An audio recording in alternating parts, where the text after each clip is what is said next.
Project 110 is mini rechargeable batteries. I am going to have the switcher set to the middle position. I'm going to turn on the slide switch. And then I will set it to this position and the bicolor LED quickly blinks. Then when I turn off the slide switch, the LED will flash red as the C7 capacitor discharges. When I turn on the slide switch, the C7 capacitor is charging, and then when I turn the switch off, the capacitor is discharging. Now, if I set the switcher to the opposite or right position, and I turn on the slide switch, the yellow LED, the bicolor LED will come on yellow and stays on a bit longer. Now, when I turn off the switch, it glows red and it takes longer to go out. That's because the C4 capacitor is now hooked up. The switcher controls which capacitor is being used to store energy for the bicolor LED. And the adjustable resistor is simply used to control how bright the LED is or how long it stays on. The brighter the LED is, the shorter it will stay on. Project 111 is left-right bright lights. The name of this project may sound unusual, but I'm going to have the adjustable resistor lever in the middle. I'm going to turn on the slide switch, and both LEDs are dim. However, when I move the adjustable resistor either to the left or to the right, the LEDs become brighter.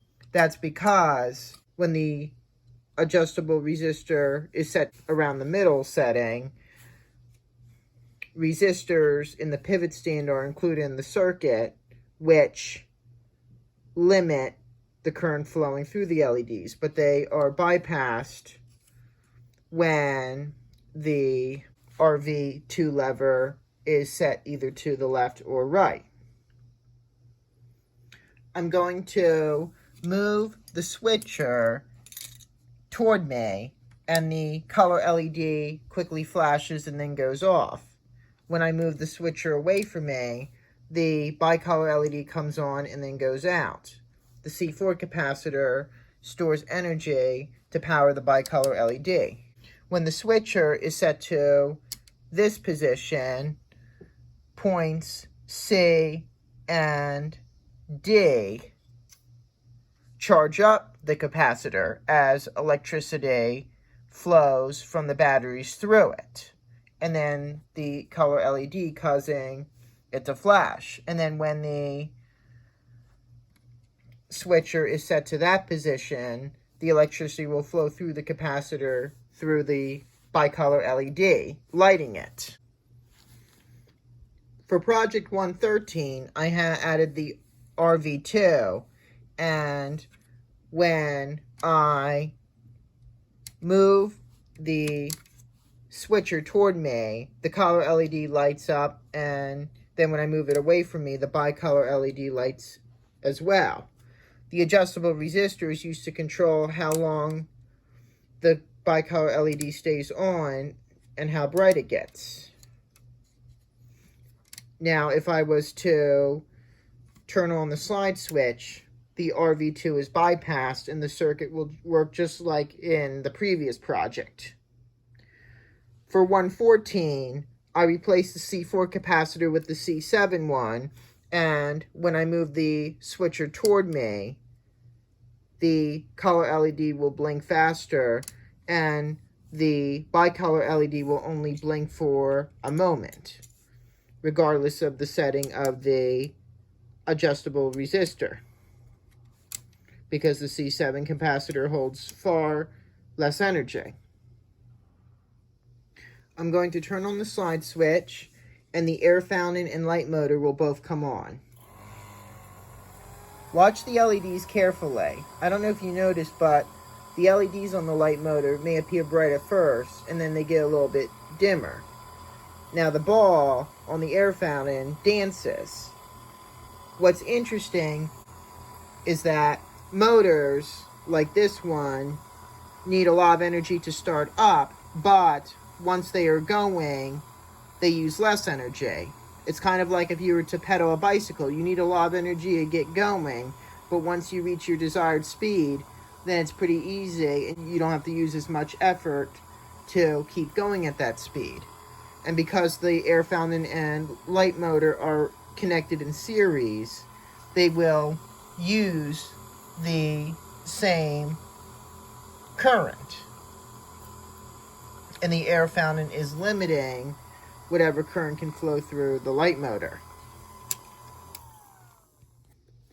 Project 116 is double motion.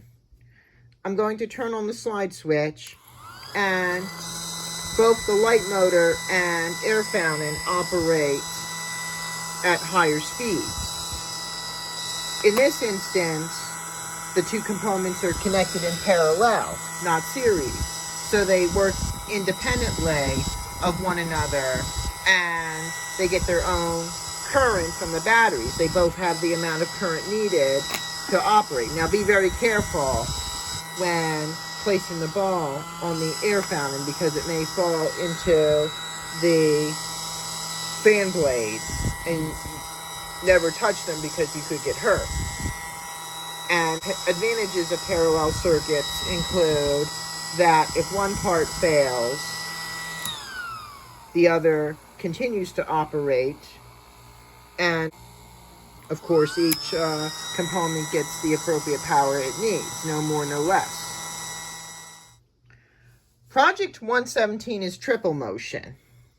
I have the air fountain, light motor, and also the geared motor all installed, and they're connected in parallel. Let's see what happens. They all operate at full power.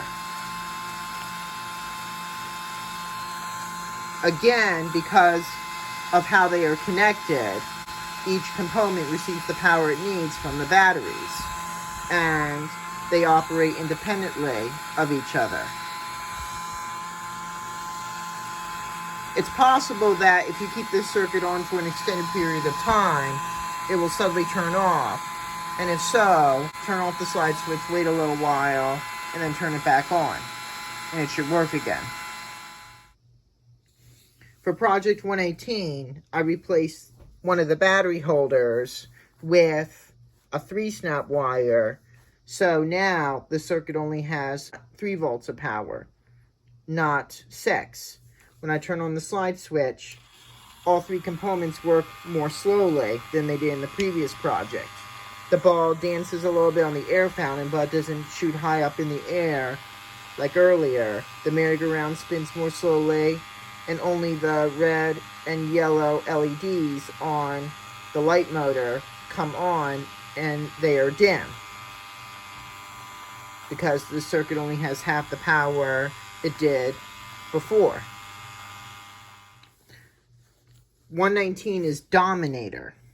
I have the air fountain, merry-go-round, and light motor connected in series. When I turn on the slide switch, the components will either work slowly or not at all. But one will work best over the others because it requires the least current. And usually it's the geared motor. It seems like the component that requires the most power is the air fountain. It doesn't seem to work at all. But the light motor still spins, although it is incredibly dim. It uses the second most power after the geared motor.